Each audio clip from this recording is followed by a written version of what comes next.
बिहार में अगर आप गलती करेंगे, अगर आप अपराधी हैं तो आपको छोड़ा नहीं जाएगा, आपको बख्शा नहीं जाएगा। फिर चाहे आप किसी भी जाति से हो, किसी भी वर्ग से हो, फर्क नहीं पड़ता है। पुलिस को अगर आपने चैलेंज दिया है तो सम्राट चौधरी की पुलिस आपका इनकाउंटर करेगी, इसमें कोई दो राय नहीं है। चाहे वो यादव हो, पासवान हो या फिर किसी अन्य जाति के लोग हो, अपराधी अपराधी होता है।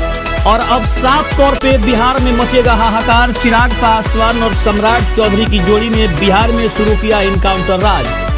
अपराधियों को बख्शने के मूड में बिल्कुल भी सम्राट चौधरी की सरकार दिखाई नहीं दे रही है और साफ तौर पे उन अपराधियों के लिए खुली चुनौती है कि अगर आप गलती करेंगे, अगर आपने पुलिस के ऊपर कोई भी बड़ी कार्रवाई की, आपने पुलिस को अगर मारने की कोशिश की, अगर आपने पुलिस को काटने की कोशिश की, तो वही पुलिस आपका एनकाउंटर करेगी।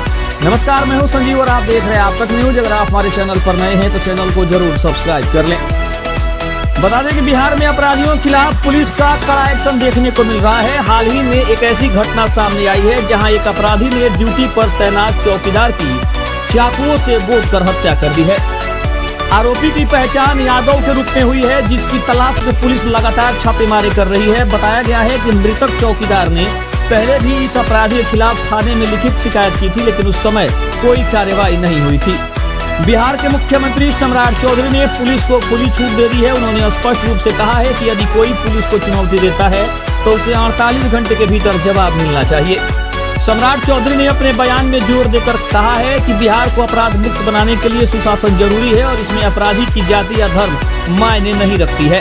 उन्होंने अपराधियों को सीधे गोलियों से ठोकने और सख्त कार्रवाई करने के कड़े निर्देश जारी किए हैं।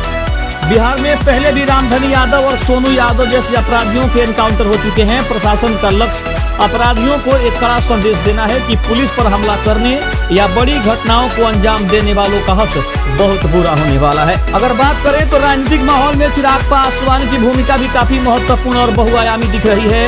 हालिया घटनाक्रमों के आधार पर उनकी भूमिका काफी महत्वपूर्ण हुई है। सम्राट चौधरी के नेतृत्व का समर्थन चिराग ने किया है। चिराग पासवान ने हाल ही में सम्राट चौधरी के मुख्यमंत्री बनने पर उन्हें बधाई भी दी थी और उन पर पूरा भरोसा भी जताया था। उन्होंने कहा कि सम्राट चौधरी के नेतृत्व में बिहार विकास के अगले चरण में पहुंचेगा। इस इनकाउंटर अपराधियों के खिलाफ खुली छूट के आदेश को चिराग पासवान के समर्थन से सरकार की स्थिति और ज्यादा मजबूत हो रही है।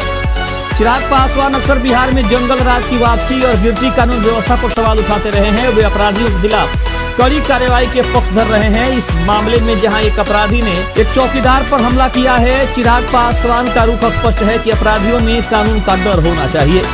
इस एनकाउंटर के बाद राजनीति भी गर्मा गई है। तेजस्वी यादव ने कुछ पुरानी तस्वीरें साझा कर यह दावा करने की कोशिश की थी कि ऐसे अपराधी एनडीए नेताओं के करीबी रहे हैं। ऐसे में चिराग पासवान की भूमिका अपनी गठबंधन सरकार का बचाव करने और विपक्ष के आरोपों को बेअसर करने में अहम रही है। वे लगातार ये कहते आए हैं कि अपराधी की कोई जाति या गठबंधन नहीं होता है और अपराधी के खिलाफ जीरो टॉलरेंस नीति होनी चाहिए।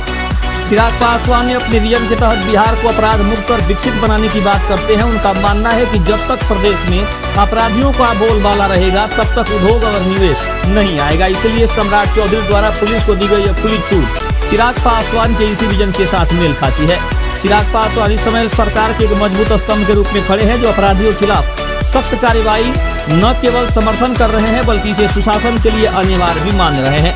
यानी अगर देखा जाए तो सम्राट चौधरी के साथ अब चिराग पासवान का समर्थन सरकार की नीतियों को और मजबूत करने का काम कर रहा है। और बिहार में अपराधियों की अब खैर है नहीं, क्योंकि जो अपराधी अपराध करेगा उसको प्रशासन द्वारा सबक सीखना पड़ेगा। खबर अच्छी लगी तो चैनल को जरूर सब्सक्राइब करिएगा। तब तक के लिए धन्यवाद। जय हिंद, जय भारत।